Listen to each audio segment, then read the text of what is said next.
Welcome to From Beyond with your host, Glenn Boddice. Join me as we explore spirituality, self-help, and channeling spirit. Hello and welcome to From Beyond with your host, Glenn Boddice, spiritual medium. Thank you for joining in for another very interesting deep dive of an episode. And I'm very excited for this one because I'm joined by a dear friend, Julie Gator. And Julie is an exceptional being because Julie does Reiki healing. She does sound healing. She's a singing coach. She's also a piano teacher as well. She's also an animal lover. She's a yoga teacher and practitioner as well. I mean, how long have we got? There's nothing that Julie can't do. So everybody, I'd like to introduce you to Julie. Julie, how are you? Hello, Glenn. Hello, everybody. It's great to be here. It's been a while since I've done one of these interviews. So it's I'm very excited to go through everything and update you where I'm up to and what I've been doing. And I do try to be versatile and have lots going on. I think that's the energy within me, really. It's just I like to be busy and to be able to just turn my hand to quite a few things. And it's been very interesting. Well, you certainly do that. Honestly, you have more strings to your bow than I can count on both hands and both feet. Oh, thank you. But let's start our conversation today. How we first met, and we met by a mutual friend called Angie from what used to be called the Shack, which is the Sacred Sound Healing and Arts Centre. Yeah. And so that was a few years back now, wasn't it, when that happened? Well, yeah, it must be going back at least 6 or 7 years because we were recording, weren't we, during a certain period of time. Yes, very tactfully put there. Thank you. It goes before then, doesn't it? I think that was 5 years ago. So it's 6 or 7 years, I would say, that we've sort of been, introduced to each other and, became good friends and all the rest of it, wasn't it?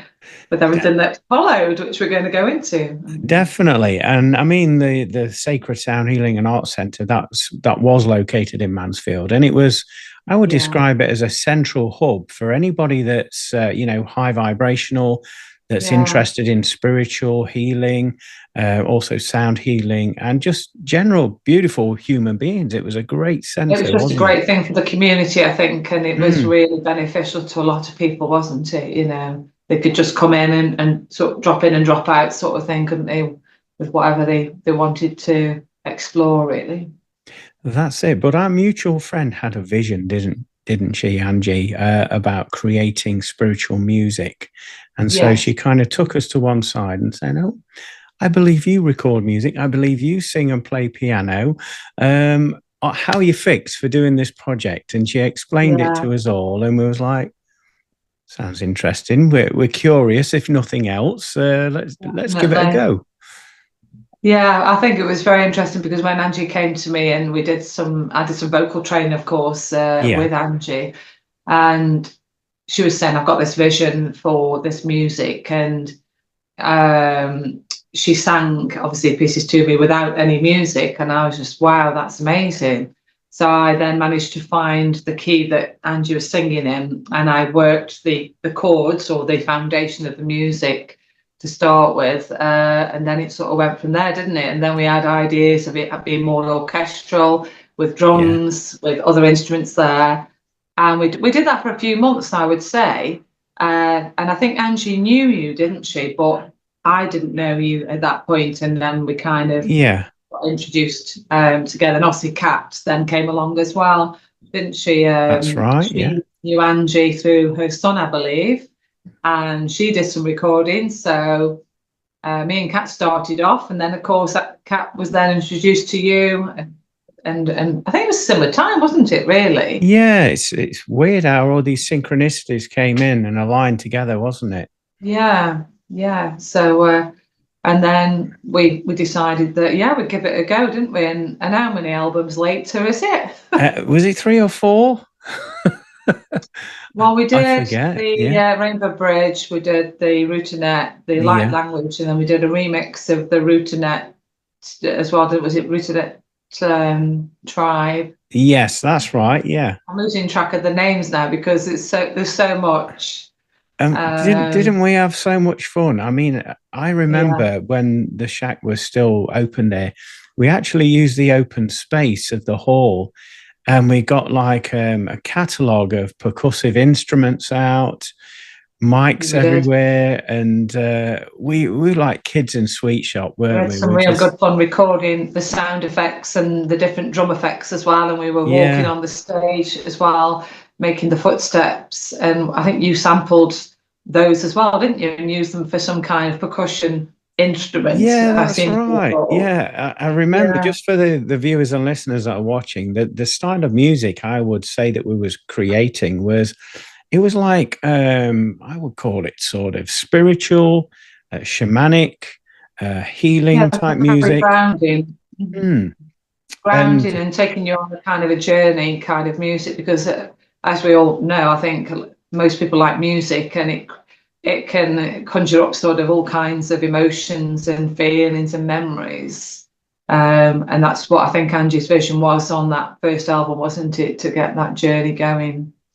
that's right. You've just conjured up an image actually in my mind of that recording session where you were all on the stage, and we was going for that Queen vibe, you know. The clapping. Yeah, Yeah. but capturing the recording of the stomping with the feet on the stage. And anyway, I'm monitoring the recording. I'm listening like that, concentrating, getting the best take that I can. I'm cueing everybody to stamp. And the next minute, I'm like, where's that squeak coming from? There's a squeak. So we're hunting around the stage, and I'm there listening. I'm jumping on it. Where's this squeak coming from? And then I look down at everybody's feet, and you were wearing squeaky sandals. I was. I was squeaking every time. Yeah. So you took And the them off. microphone picks everything up, doesn't it? So even Yeah, though no one else could probably really hear it, it was picking literally everything up there. So I think I had to take my sandals off then, didn't I? you I did. think Yeah. and carry on recording. But we was all laughing Yeah, that's some about it. real And laughs actually. Recording that first album, particularly that album stands out as definitely what's the word? Yeah, the start, isn't it, of something yeah, big that came after that, wasn't it? that's it. And we got well fed as well. We got goodies, chocolate. We got Yeah. some wonderful cupboard love food, didn't we? We did, yeah, Via soups Angie. and stews and everything there. And we spent hours and hours, didn't we, recording all of these albums and having some real good laughs, with the outtakes of them, because the Oh, did more we? sometimes you make a mistake, the more it makes you laugh, and you then try and record it again and you get a different feel from it. So That's it was, right. And every album was different, wasn't it? In terms of genre, yeah, you could tell it was, I mean, we were called Universal Alchemy. You could tell it yeah, was the collective, but I mean, the second album, it had more of a it's like contemporary, a folky, yeah, like folk feel, a wasn't it? folk. Yeah, that's a good description, actually. Yeah, folk ambience music with sort of when I played it to someone, I can't remember now exactly, but they said they were like anthems on Oh, that album. So I wow. think that'd be quite a That's nice quite, description. They it's a were nice big compliment, that. songs and described as an anthem there. And we had flutes on that one, didn't we? And we had more drums and different instruments, didn't we?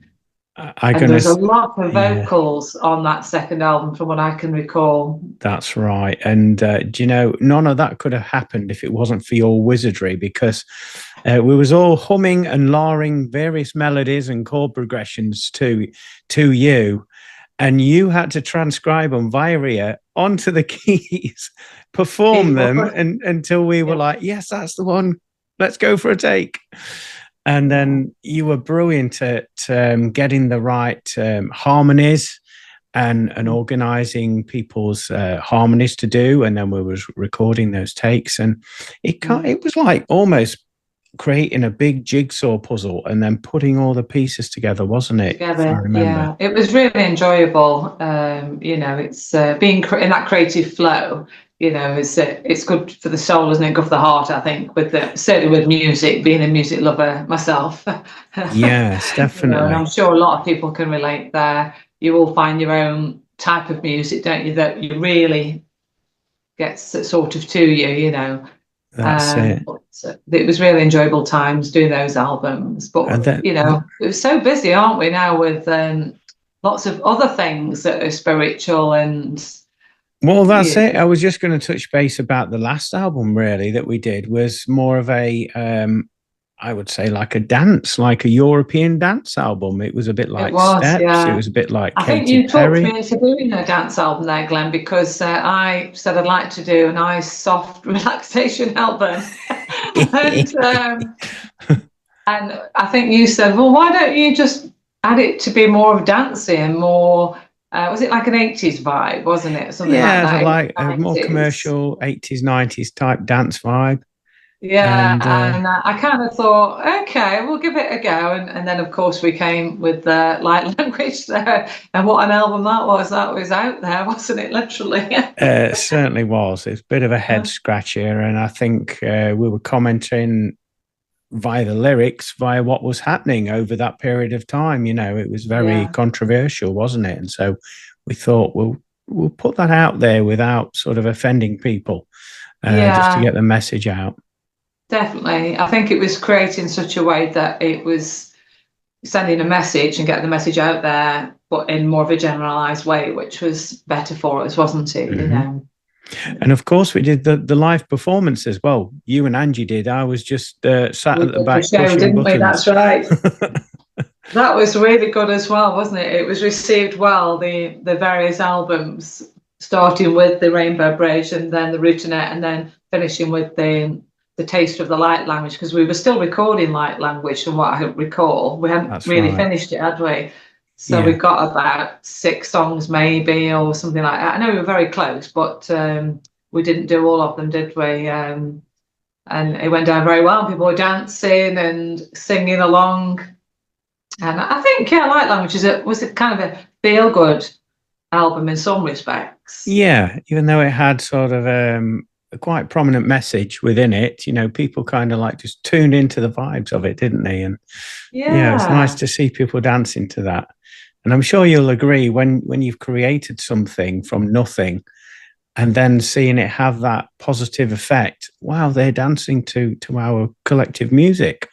How yeah, cool it's is very that? rewarding, isn't it? You, Yeah. you sort of think it's almost like you don't remember creating it because it was sort of in when you're in a kind of a zone.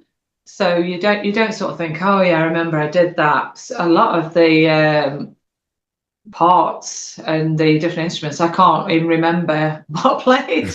Really, they were literally one take wonders, if you like, that I sort of just played it and it was sort of either worked or it didn't really. Most of the Yeah. time it seemed to fit in with the music, and then I'd have another idea, and I think you'd have to rein me in sometimes because then I go off on a different tangent with a different harmony, whether it's Oh, vocally or on the instrument, really. it was magical times, and times I'll always treasure. Just that energy in the room and the creativity was like, um, well, let's put it this way: most bands or organizations, they'll spend 2 years putting one album together, then they'll tour it for 2 years, and then Right. they'll do the next album. We recorded, produced the album. Whilst we were doing that, we was also recording the second album whilst we was We were. producing the first one. And we worked, it was almost like how can we say it? Like a conveyor belt type system, wasn't it? The way that we Just carried worked. on, didn't it? Yeah, Yeah, what one rolled into the next one, because I think it was quite important to get that out there, wasn't it? I think it's probably quite a niche market that we were targeting, but it's still there, isn't it, for people to explore and discover in the future, isn't it? that's right. That's the way Yeah. I look at the music there. Sometimes it's like reading a book, isn't it, or starting a project, and you have to like stop whatever reason. You can always revisit something and go back, and then it might be not better, but it might flow more the second time, you know. So I Yeah. always think sometimes when you leave things, you can always go back there. I don't think, well, that was that. Yeah. Yeah, magical times, definitely. Definitely. So people that are watching and listening might recognize Julie's face and her voice there, because Julie and myself used to work together on the Full Circle podcast, didn't we? We did, And yeah. we did that from, was it 2011 up until the new Yeah, year, didn't we? I So think we did, yeah. We did a lot of episodes, recording spiritual material, didn't we, and interviewing guests. And that was kind of going on at a similar time, wasn't it, to the recording, to be it fair. was, yeah. Um, and yeah, we had many interesting guests that came on to the podcast, didn't we, and shared lots of information. So, That's yeah, right. it's We good. had guests from all over the world, didn't we? And we felt very fortunate that we were able to Yeah. do that and record the session in the studio. It was like they Um, were in the room, really. We had, obviously, was it your friend from Australia, and then America, was it Christina, yeah, and the yeah, other guests as well. And that's the beauty of the internet, isn't it? And Zoom and Skype and all the different connecting platforms there. that's right. But we also did quite a few events, didn't we? We'd go to these mind, body, spirit Yeah, events around the country, we and did. that was Yeah. fun. Um, you and Phil used to run off, and they holding the baby, and I'm like, where are they? We should be recording in a minute. And you was like, and then you'd like come back We and come back, yeah. We had we to go and have a found look around, somebody. didn't we? We were like kids Yeah. in a candy store, I think. Yeah, I think I'm always been renowned for wandering off. And my mum used to say when I was very young that I was always wandering off, and as soon as her back was turned, I was gone, really. I even, when I was at nursery or play school, I can't remember what they call it then, I did Yeah. go missing, actually. Whoa. Yeah, I actually escaped and went out. I went walking down by the canal, apparently, when I was about 3, on Hot my in own. mouth. Wow.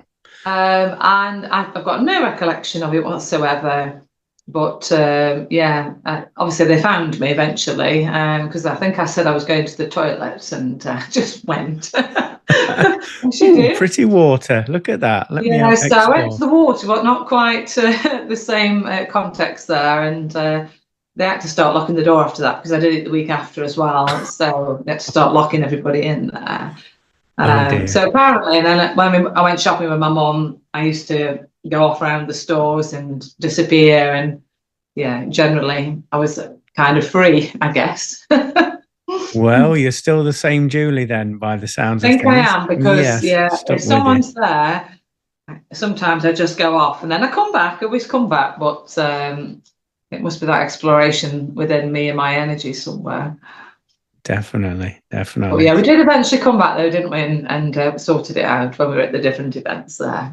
Yeah, it was brilliant. You and Phil worked absolutely incredible, and it was a full day, wasn't it? We'd turn up, we'd have an Yeah, agenda, we'd get a recce of the place, who's going to be open for an interview, that's right. and Yeah. and both yourself and Phil were absolutely naturals at it. You put people at their ease, and I remember being off camera going and action and cueing you, Yes. and you were absolutely incredible, the pair of you. So yeah, that unfortunately had to come to an end, and you kind of Yeah. alluded to it earlier, the fact that we were all really, really busy, and we were just finding it Yeah. There so was just so difficult. much going on, Yeah. really. And just sometimes you have to sort of let some things go, not necessarily because Mm, you want to, but because it's your path has either changed or you're having to do other stuff. And it's been very hard, hasn't it? Being from things in the world, it's quite difficult, isn't it? yeah. At the moment, energetically and other things, lots of things going on. So people have got enough to think about sometimes, and you just have to think, well, I need to concentrate on this now or whatever, Exactly. don't you? And it's Yeah. there, though, isn't it? We did it. I We mean, did it. Phil, Yeah. he came to me, Phil did actually, for a treatment, and Hmm. he just asked me outright, would I start this podcast? And then he said, I'm going to ask Glenn as well, and I was like, yeah, go for it. And so that came about again through Angie, but really because Phil Yeah. was going to Shack and he knew Angie. You didn't know Phil before then, did you? I knew of him, sort of thing, Yeah. but no, you say hello now and again, but Hmm. not on a big social level. So it was nice to get that connection with Phil. And didn't we all hit it off though? We all it's Yeah. weird how we used to talk because it all flowed in and out of one another. We all I knew think when we can speak. you and Phil were really good at sort of talking and explaining things and bringing information out of your guests, really, weren't you? I was a bit of the joker, wasn't I? I used to joke a bit, really. I was like, Phil used to always be in stitches when we'd make those little snippets in between, wouldn't he? Oh yes, yeah. Do tell people about those snippets. What we did whilst we were producing one episode, we used to do a video, didn't we? We did, introducing obviously that we were recording, and it was usually after we'd interviewed a guest, and we'd act a little bit daft, and it became a bit of a comedy sketch, didn't it? It was really funny, and we'd be dancing about and popping into the screen and out of the screen, weren't we, and things like that, and holding CDs up, and just generally wanting to make our audience sort of smile, really, and Yeah. entertaining, which is what we are, really, aren't we? We're performers or entertainers to a certain degree, It whether we're was on radio or it on was video. good fun, and I think you'll agree. Some of the conversations we had were quite in depth and very serious. So, in many respects, we needed that little bit of playtime Yeah, to refresh the vibes, ready for the next guest, didn't we? Would you say? yeah, because we had a lot of guests that really opened the soul bare, didn't they, about experiences that they'd had Yeah. that influenced the path that they were on or the path they were going to be on. And it's not easy to always talk about things, is it? A lot of people tend to keep things closed inside and just say a little bit, don't they? So there was a nice flow when they were in that Mm, um, time of recording. They felt that they could talk about themselves and why they got into what they were doing. I was going to say, I felt really privileged, that we held that space with them and they gave us permission to record, that Yeah, beautiful deep dive that a lot of them did. It was really good. yeah, we So, had a lot of guests, didn't we? Actually, over that period of time, we did have a lot of guests that came on, and it'd be interesting. Yeah, what are they up to now? But I'm sure, like us, they yeah, may have moved on and doing different things. You that's know. it, isn't it? Life evolves and it expands and changes. But, Julie, I'd like to talk to you because I mentioned at the beginning there that you're a yoga teacher and instructor. Can you tell the audience a bit of how you came about to do that? Sure. So yes, I do yoga classes, and my mum used to do it when I was younger. So I remember as a teenager going to a yoga class with my mum in my leotard and my lycra leggings or whatever, and we'd go to yoga and we'd do these stretches. And I thought, yeah, this is quite good. But then I was probably about 15 when this happened. And then I was at school, I was doing my exams and things like that. So I kind of didn't go again. But my mum carried on going, I believe. And I left school. And my high school wasn't particularly a great school. I had quite a few problems there with different people. So I was glad to leave, to be honest. And I was Mhm. thinking, great, I've left school. Here we go, out into the world. And I wasn't sure what I wanted to do because I was studying music. I was having Okay. keyboard and piano lessons and things like that, and singing lessons to try because I wanted to do music basically. I wanted to have a career in music, whether it was teaching or performing. So when I was 17, I set my own business up. I tried a couple of jobs and had problems there as well in the workplace. And I just thought, Mhm. I really don't want this for my life. I want to be in control. So I decided to set up a music business. But of course, it's not that easy from nothing.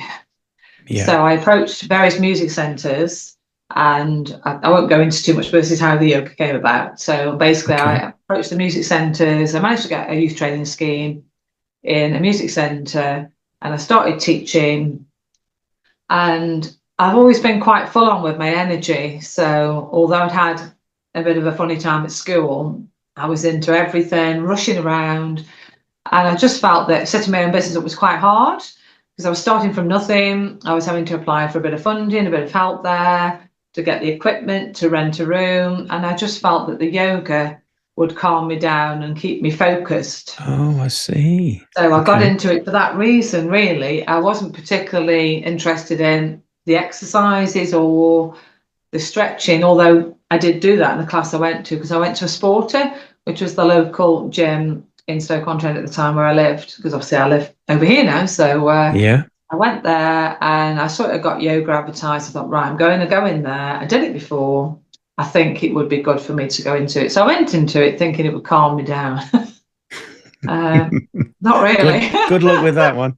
Good luck with that one, yeah. I think it did calm me down, but it gave me more energy to do more things. So it's like, right, okay. I don't know how that works, but I'll go with it. Anyway, I fell in love with doing it, made me feel good. It did calm me down. And so I went back probably 2 weeks later. I just went up to the instructor and said, I'd like to train to be a yoga instructor. And that was it. I started to train and I trained for 10 years. Wow. So a long time. And during that 10 years, I was allowed to teach as well, because you do the theory side about the philosophy of yoga, and then you go into the practical side of the lesson plans and what postures you're going to teach and what order you're going to teach it in, that kind of thing. And then the anatomy of the body as well. Excuse me. And then the cleansing practices that you do through breathing and other things like that. It's quite in depth, really.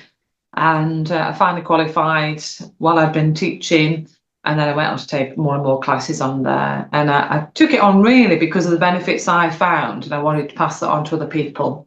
Mm. You know, a lot of people need that kind of calmness, don't they? You know. Am I right in saying that you actually came about to produce your own style of yoga based upon all of your experiences? Am I right in saying that? That's correct. Yeah. So I basically, when I trained, and I was doing the essays, I found it really hard. Not because I didn't know the subject, but I had problems writing it down, and I've since found out I'm mildly dyslexic. Okay. So, but I didn't know that at the time. So I struggled through and managed to do that. And when we did our assessment, as they call it, at the end of all of that, they come and assess you. I obviously had to do a lesson plan and I had to write it down, and I used it for that assessment. But after that, I just went into an intuitive way of teaching after I qualified, and I found that I could add 3 different styles into the class. So rather than just sticking to holding postures, so you're in a posture for maybe 30 to 60 seconds and it's very slow and you do less postures, and rather than it being vinyasa flow, which is where all the postures are flowing and you're not holding them, which would naturally fit my energy, I suppose, but I resisted in doing that. The badminton takes care of that. That's another story. That's another string to the bow as And well, isn't it? so, and then you've got a Ashtanga type yoga, which is standing in strong poses. So I decided to mix the 3 styles together, and I have my own brand called Yanga Yoga. So that's correct. I set that brand up. Fantastic. Well, not only Yeah, do you do that, you then branched out and started to do Reiki and sound healing with the emphasis on sound healing. And I've had a few that's right. treatments from you. And honestly, anybody that's watching and listening, they're simply out of this world. You won't find a better practitioner. Honestly, it's like life changing after you come back from one of Julie's sessions. So, can you talk us through your Reiki and your sound healing? Yeah, so I like to call it energy sort of sessions, really, because Okay. the healing comes from the client, doesn't it? Really, it's I'm sort of the facilitator or the guidance. Yeah. So I'm guided intuitively to work with the energy centers to see what's in balance, you know, from the chakra point of view, and then see if I'm able to help that area, which obviously has a channel. We don't know what's going to come through. So I started to incorporate with those sessions the sound instruments, because everything has a frequency, And again, being very passionate about music, I thought that would be a really good add-on, to use. So I started to use the singing bowls and the tuning forks, which were amazing because of the vibration. You can actually feel the vibration. I know yourself, you had a session with the tuning forks, didn't you, at some point? Phenomenal. Just a crazy experience. You can literally feel, hear, and it's like you say, a multi-sensory experience, as well as the energy that's being created as well. Yeah, so and obviously energy can be changed because we can go into a room, can't we, and feel an atmosphere. And when that atmosphere has changed, you can feel it change without anybody saying a word.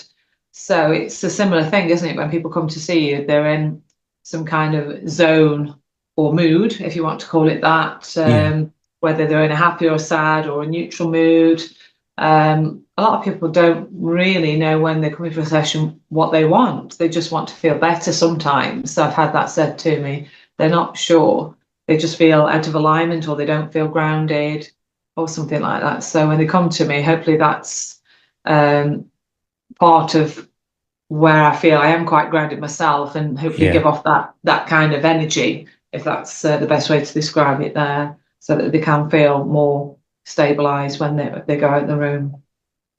I believe, correct me if I'm wrong, that you're also adding to your sessions, or at least contemplating on it, some mental health guidance as well for people, and you're learning to do that at the moment, aren't you?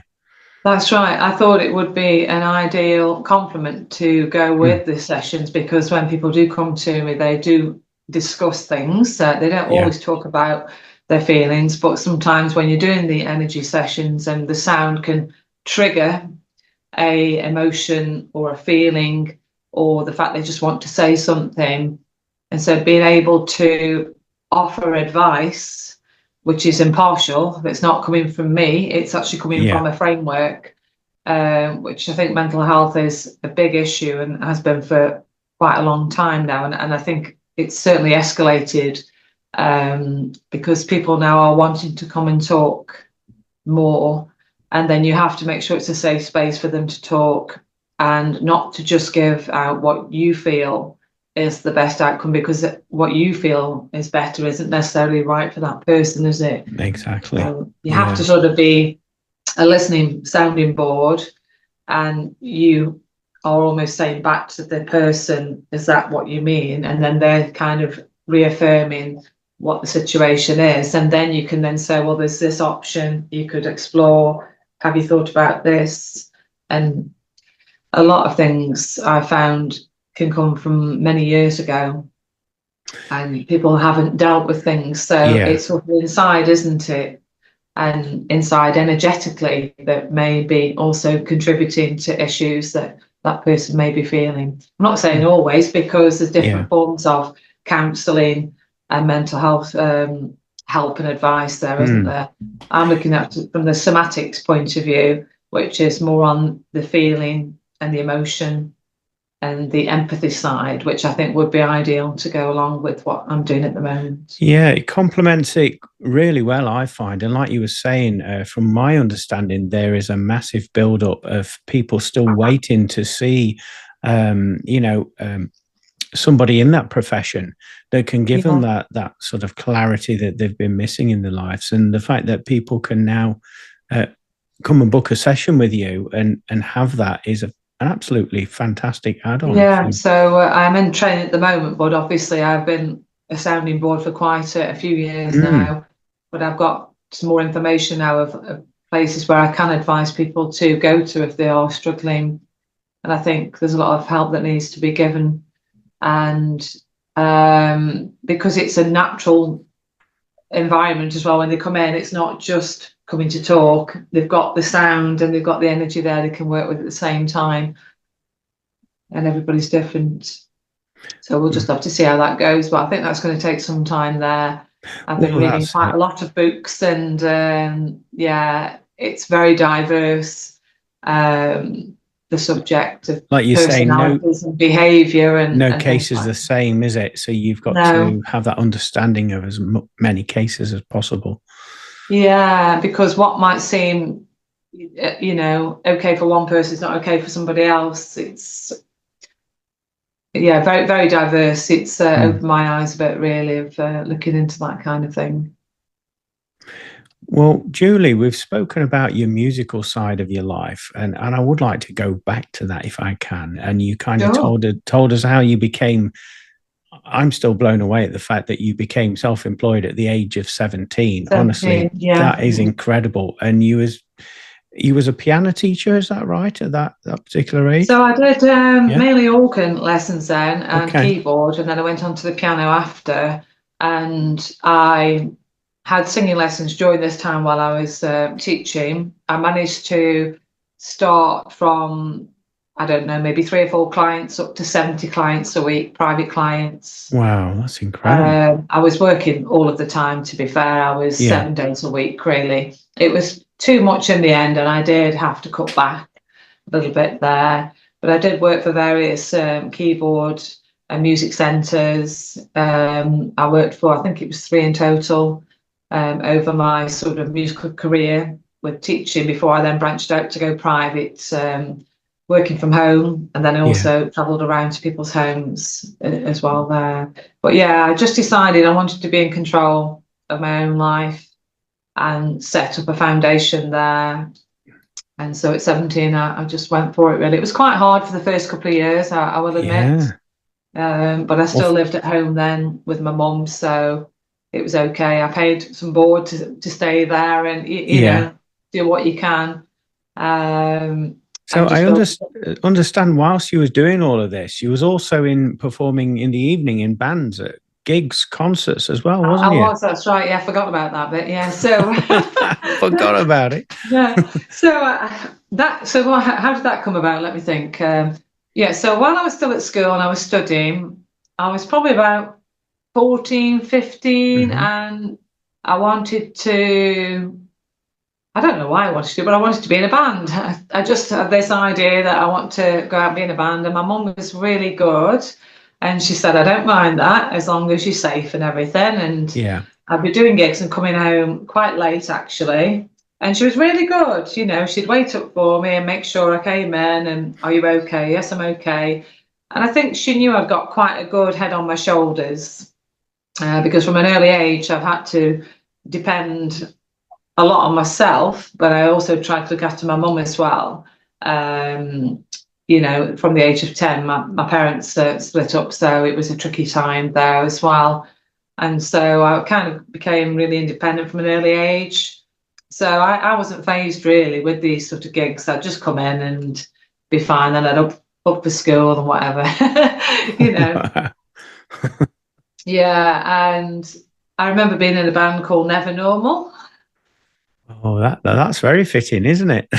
It was really funny because they did original material as well. Okay. And basically I think I put an advert in the paper actually, or my mum did, not me, my mum, saying that the, you know, keyboard player wanted to join band. And I did quite a few auditions actually, but anyway, I went to this Never Normal audition and they said to me, our keyboard player has left, and if you pass the audition, you're playing tomorrow night or something like that. Pressure. So no pressure, you know, and I'm there. So they give me these chords, said, right.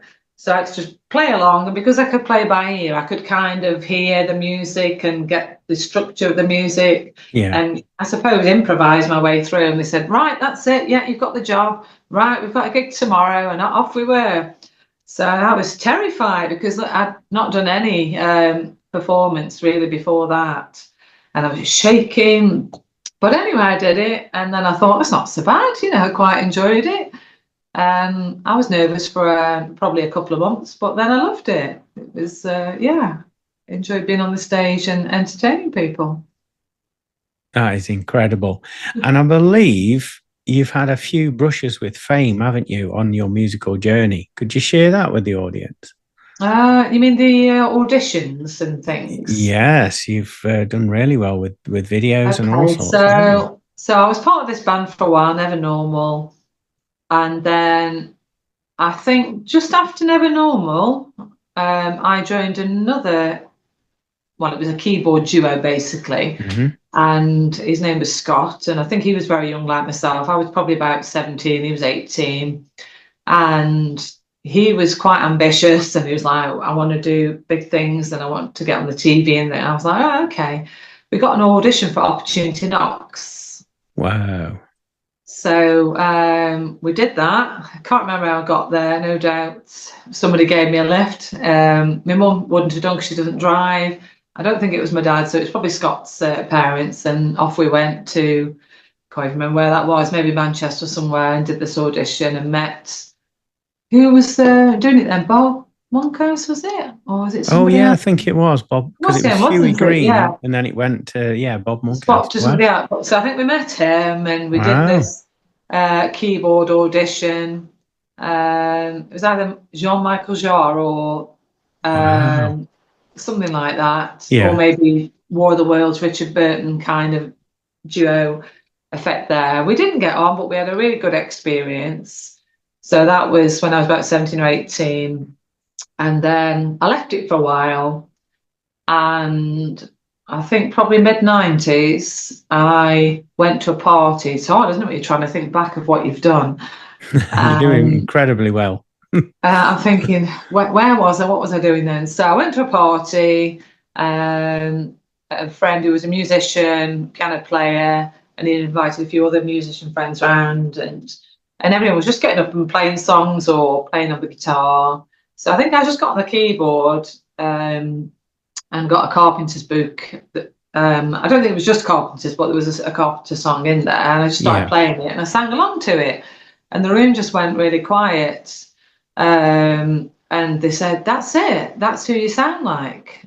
So I sort of said, "Sorry," and they were like, "Karen Carpenter. You sound like Karen Carpenter." I'm like, "Do I?" So I was like, "Okay, well, I can look into it." So I then joined another duo. So Never Normal, I didn't stay too long with them. That was quite dramatic. We'll probably need another episode for that. And then Scott with, I don't remember what we were called, but we were a duo, and we did the audition for Opportunity Knocks. And then my friend said I sounded like Karen Carpenter. So I joined the duo and started to add a few Carpenter songs in. Yeah. And then I thought I may as well do a full show to the Carpenters. So I started to learn the songs, and in the meantime, I applied for Stars in Their Eyes. Wow. Sending off a tape as it was then. Showing your age now, Julie. I know, yeah. A superstar of the Carpenters. And I remember I was teaching, and I got the phone call saying, "We'd like you to come and audition." And I was just, is this for real? I was on the phone like, I've got an audition for Stars in Their Eyes. So I was so excited. And I even dressed up. I went along in costume, because I'd never auditioned really, apart from Opportunity Knocks. I didn't really know whether they wanted you to be dressed like that or if they just wanted you to go as you were. And I auditioned, had a good audition, and they said, "Yeah, really, really good." But they'd already got a Karen Carpenter that they'd already auditioned. No. And I suppose she was first in the queue. Yeah. So I didn't get on, but I carried on with my Carpenter's tributes for quite a few years. And then the X Factor came on, didn't it? Yeah, that came on the screen. I can't remember when, but this was 2005 now. So I've gone from 1997, 98 maybe, doing the Carpenters, doing a Stars in Their Eyes kind of show, which I did win as Karen Carpenter, actually. That was interesting with the scores and the judges with that. So I can always perhaps come back to that in a minute. Anyway, so I thought I'll try for an X Factor then. I'll go for it. So I got an audition in Birmingham, and I went along and I sang a Carpenter song, and I didn't get through. So I thought, okay, no problem. So I left it for a while, and then I thought, I'm going to try again. So I went to Manchester at the same year. Oh, wow. And got another date, and I thought, I'm not going to do Carpenter's time. I'm going to sing a Doris Day number. Yeah. I'm going to do an Arabic ballet dancing routine to that song. That's random. It's very random.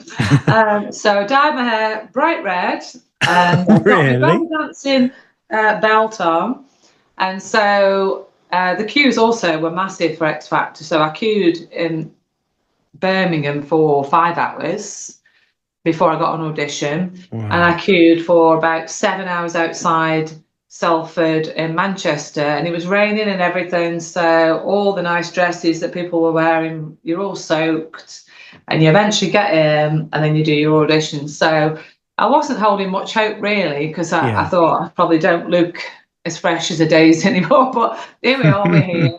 So I went in and I did this routine, and they said, "You're through." Whoa, awesome. So I was like, wow. So they gave me this kind of gold ticket. And I said, "What do I do now?" And they said, "Well, you need to go and book in with the administration team, and then they'll tell you to come back in a month and you'll do another audition. And if you get through in front of the producers, you'll then go through to Simon Cowell, Louis, and Sharon Osbourne." Wow. So basically, I went to the admin and said, "Right, yeah, come back in a month." So I thought, great, I'm going to do a different song, I'm going to dress different. And they were like, "No, you need to do the same song and dress the same." So I went back, queued for 4 hours. So even though I got through and I'd queued with 10,000 people, I still queued for 4 hours again.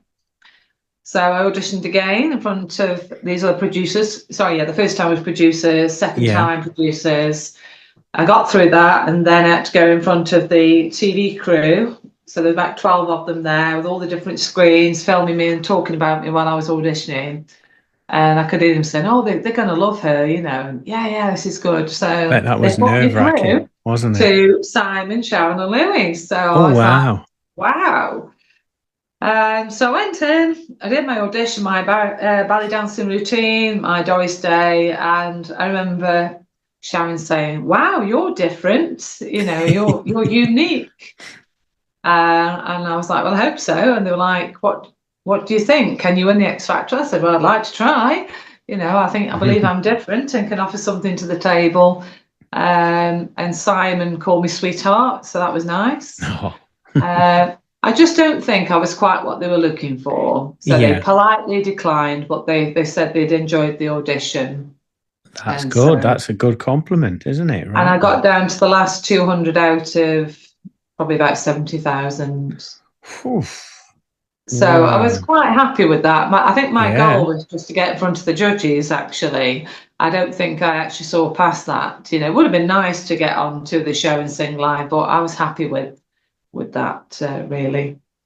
That is absolutely incredible. What a journey, going from being self-employed to actually going to that. Wow, your nerves must have been shot at the end of that. Having to wait all that time. I think I was nervous, but because I'd been singing a while and entertaining, you kind of have that short burst of nerves and then it tends to settle down. So I was okay, and I just thought, well, I'm going to give it a go. I want to try and get out there and get more known for the music. It certainly did that, I'm sure, really, because I was happy with the response. You know, it was okay. That was, I could live with that. And then I auditioned for The Voice and Britain's Got Talent as well. Wow, you don't do things by halves, do you? So I went for the whole lot, really. Yeah. So briefly, the Britain's Got Talent came next, I think. So I decided that I'm not going to do Carpenters, I'm not going to do a gimmick, I'm going to go and do an original piece of music, I'm going to sing to it. So I wrote this piece of music. I'm trying to think, this would be after 2005, so I'm not sure, maybe 2009 maybe. And so we took a keyboard all the way to Manchester again and set the keyboard up. And the producer gave us time to do that, which was really good. I played the keyboard and sang. They recorded the performance and they let Steve stay in, you know, in the audition. And apparently the producer said to Steve, he says, "She's really good. You know, it's a really lovely piece of music, but it's not the act we're looking for today. I can't put her through." No. Oh, no. So I just felt, you know, when you feel like you're just in the place at the wrong time. Yes. Sometimes. So you're just not quite what they're looking for on the day. So that was a real shame. So they sent me a nice letter, said hadn't got through. But I was again happy with the comments that were coming back from people that they'd enjoyed the performance. And then I tried The Voice after that. And talking about The Voice, I lost my voice a few days before the audition. What?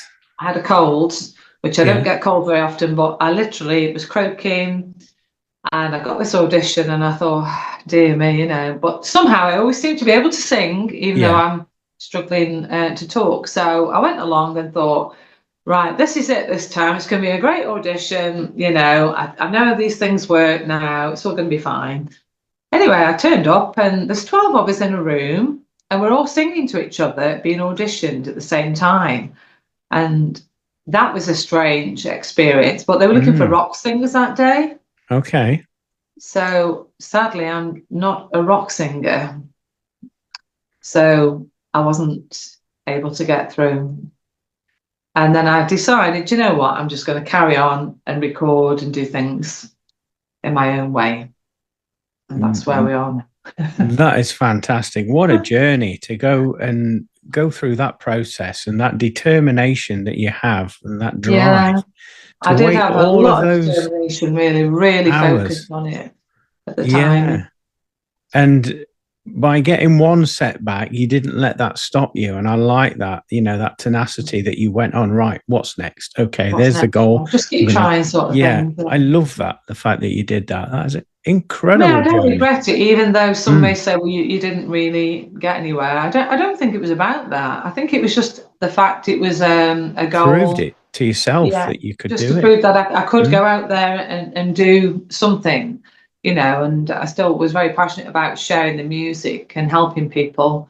And yeah, I'm still very much into my music, but I'm a bit more laid back about it now because there are other ways of doing that as well, isn't there, you know? With the internet and everything, you can... to reach people. So, Julie, I'd like to ask you your future plans. You know, what have you got anything coming up or any events or anything like that? Well, I'm actually singing at a wedding soon, so that'll be nice. I've not done many shows for a while, but I haven't really gone out there looking for the shows. So I think I'm starting to come back into wanting to do a bit more of a performance. I'm playing a lot of keyboard at the moment and practicing. I'm also learning to play the cello. What? Shut the front door? Really? Yeah. Where did that come from?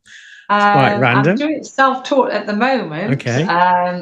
And I've managed to play a couple of songs by ear because I can hear the notes and because I know the notes on the cello, which are very similar to the keyboard. I've been able to do that. But I'm not flowing or anything yet, but I can at least get some nice notes out of the cello. Wow, fantastic. It was something I thought about doing a while back, and a friend of mine had got a cello and said, would you like to use it for a while? So I said, oh, that's very kind of you. Yeah, I'd love to. Wow. So a bit of cello playing and more keyboard, maybe a few more shows at some point. I'm doing a lot of yoga classes at the minute and wanting to do more, obviously, with the helping people and talking to people. So where do you do the yoga classes? Is there a venue where people can attend or join in or? Yeah, so there are Zoom classes, so people can literally come online as we are now. And I would just need an email address from whoever's interested.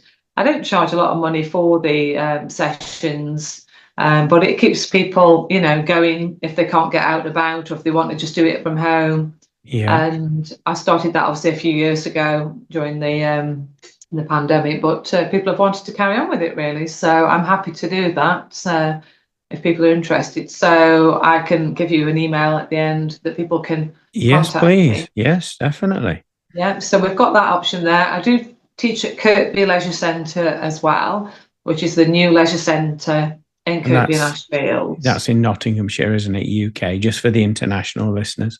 That's right, yes. Yeah. So I do 3 sessions a week there at the moment. Wow. So I'm quite busy there and I've now got the big hall. So we started off with a smaller room where we could have 30 and I can now have 50 and 60 people if I want. And I've been getting It's only been the last month in the hall. I think I had about 40 last week. So the classes are getting bigger. I do really feel that people are getting the benefits from the exercises there. And like I say, you will get quite a good class if you come to me. You do relax at the end and at the beginning, but the rest of it is quite... Make them work. What's the word? Engaging, or yeah, you're going to feel that you've had a good workout there. I teach at Clumber Park on a Wednesday morning outside in nature, so that's been going quite a few years now, and people, if they're a member of the trust, can come along to the session, just pay for the yoga session. And yeah, I've been doing that probably about 8 years at Clumber Park now. Wow. Beautiful place to do yoga as well, with being out in nature and being around water and the trees. And is that in all weathers? So if it's a little bit speckly, you still go out there and you do it? If it's a little bit speckly and there's snow and it's safe to be on, as in you're not going to slide around or anything, then we do it outside. If it's really raining, then we have got somewhere we go indoors. You know, so we've got that option there. But most of the time, the class requests to do it outside in all weather. Really, yeah. That's incredible. So basically, anybody that's interested to book in with Julie, you have 3 options. You can either do it online. There's no excuses, everybody. Oh, I can't do that. I can't get there. No excuses. I'll get there. You can do it online. You can do it in nature if you wish, or you can go at a facility in Kirkby and Ashfield, a leisure centre. So there's 3 options there. But let's talk quickly. How can people book in with some of your energy and healing sessions, your sound healing sessions? How do they go about doing that, and where is it located? Well, there's my phone number, which I can obviously pass over to you. There's an email address if people want to email me. They could email me on yangayoga20@gmail.com. Okay. Or they can email me on the musical email, which is julieheavenlyvoices@hotmail.co.uk. I don't currently use a website. You can find me on Facebook under Julie Gator. But if you're not sure, you could email, and I can send my contact phone number out, or Glenn can pass it on to anybody who may be interested there. Even if they just want to chat about what I do or what I can help them with, you know. That is brilliant. Excellent. So, Julie, it's been an absolute pleasure to catch up with you and hear some of your story. I mean, I knew parts of your story, but to hear it in depth, like you've described it to us all today, you know, it's such a tonic to hear that. And it's such an inspiration, if I'm honest, that that you're so humble, so kind and down to earth. You have no airs and graces, and it's all matter of fact the way that you've brought your story forward. And in many respects, I'm quite direct, and sometimes I can't think of the words to say, but I have to go back into my memory banks. I literally have to go back there and bring it back to what happened. But I do have some really fond memories of you know, the experiences I've had with the music. It's certainly been a fun journey there, you know, and obviously adding the yoga and everything else in. I think I just want to help people bring their potential out, whether it's through music or, you know, sport or energy or just believing in yourself. It's you can go out there and do anything you want to if you believe it, and if it's right for your path, you know, and it's for the good of the highest good for you. I love that. And there's something we've missed out, and briefly I'd love to skirt over it with you, probably doing it a disservice by saying that, but you also play badminton. I don't know where you find the time at such a high ranking level. Would you like just to quickly share a bit about that? Sure. So I got into badminton around about when I was 10, when my dad was still around. My dad played badminton and he encouraged me to play. And I took it up and I really enjoyed it and played it quite a lot at school. It kind of got me through difficult times at school as well. The music and the badminton, I believe, was like an anchor for me. And funny enough, I'm still doing all of those things. So I believe for my well-being, I must do badminton. I must do yoga. I must do music for my well-being. So I don't ever see me not doing some kind of form of it, whether it's at a high level or low level. So I played matches, league matches for many years. I struggled to get into the team sometimes. I think sometimes areas can be certain people like to be around their friends, and you've got somebody coming in there into the fold, and you know, it isn't always easy to get your foot into the door, is it, into something new, either a new area or a new set of friends. So I've always been one to just keep on trying and keep on trying. And I finally got into some teams there and played quite a bit. And I think to go with my energy, I've always been quite an unorthodox player. I've been trained to play the shots, but I don't necessarily play them in the right order. And also being left-handed was also a very interesting advantage sometimes, because people would hit it straight to my forehand and they'd be surprised that I hit it back. And they're like, oh, she's left-handed. So it always causes a bit of an entertainment on the court sometimes, until people get used to the fact I'm left-handed. And it's just such a great game. It's fast, it's energetic, you have a really good workout. And then I tried a few years ago to get into playing for the county. And again, I had the same resistance of trying to get in there. But I had my break offered to me because they had a challenge weekend and someone had let them down and they asked me to play. So I could have said, I'm not going to play because I wasn't chosen. But I thought, I'm not going to do that. I'm going to go along and I'm going to play. And hopefully I'll play okay. And then they can think about asking me in the future. And that's exactly what happened. I played that weekend and I've played for the county ever since, which I'm really grateful that I do play for county, and I'm quite proud to play for the county there. And we've actually got 3 national titles now, which is just unbelievable, really. I just don't know how that happened. you know, it's phenomenal. I play with a really good group of people. We've played together for years now, so we've got that nice sportsmanship between us, and we get on. So things can change, really, and I think you just have to keep going. If you're not sure, if it's something that you're really, really passionate about, then, and obviously do it the right way, then I think keep going, and determination, you'll get there. I just don't give up. I think that's what it is. Don't give up. Well, I was going to say, Julie, you're an absolute inspiration. And I'm sure there's many of the viewers and listeners that are thinking the same, and also thinking, hang on a minute, this lady here says that she can sing like Karen Carpenter. Oh, but we haven't heard a bar of music from her yet. So I'm going to ask you just to sing one quick line, if you're willing. Doesn't matter if you're not, but anybody that is after a Karen Carpenter tribute singer, then you can contact Julie. Okay. Why do birds suddenly appear every time you are near? Just like me, they long to be close to you. Wow. Julie, that is incredible. And you've certainly captured her energy, her tone, the vibrato there, the sustain in the notes. Pure class and quality. Thank you for doing that.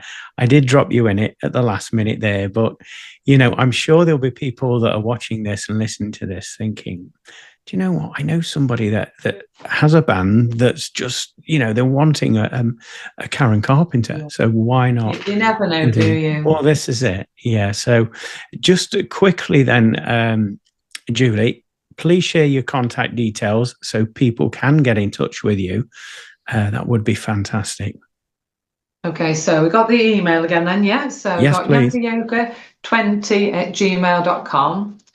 Or we've got the other email for the music. I mean, it doesn't matter whether you want to ask about any subject, but there's 2 emails to go out there. julieheavenlyvoices@hotmail.co.uk. Do you want my mobile as well? Or? I wouldn't give that out. That's what I was thinking. You could pass that on if they send you an email. Yeah, and it seems kosher. It's by mobile. You can pass that on there, or there's Facebook under Julie Gator.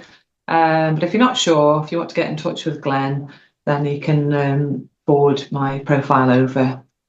And, I can do that. Get in touch with me there on Messenger even as well. So Or I might even see you in the street, who knows, if I'm out and about local. Lovely. Julie, it's been an absolute pleasure. Thank you so much for agreeing to come on today It's all right. and share your journey with us. Anyone again there, and people have got a bit of an insight there to some of the crazy things I get up to. I'm going to end it on a high note by throwing you under the bus and asking you, have you got an inspirational quote or something that the listeners can go away with? Oh,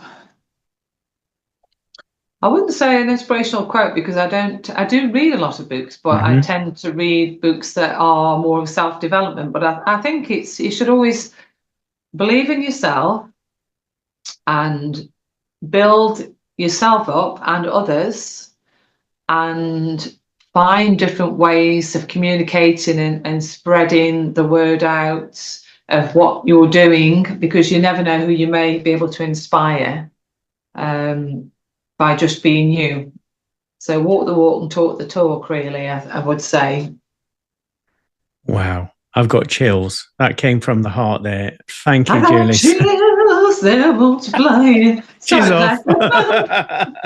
Julie, thank you so much. I look forward to catching up with you at some point in the future. Thank you. Yeah, definitely. It's been amazing. Thank you very much. And thanks to everybody who's listening and watching there. Thank you for listening to From Beyond. For more information about what products and services Glenn provides, go to Glenn Boddice Spiritual Medium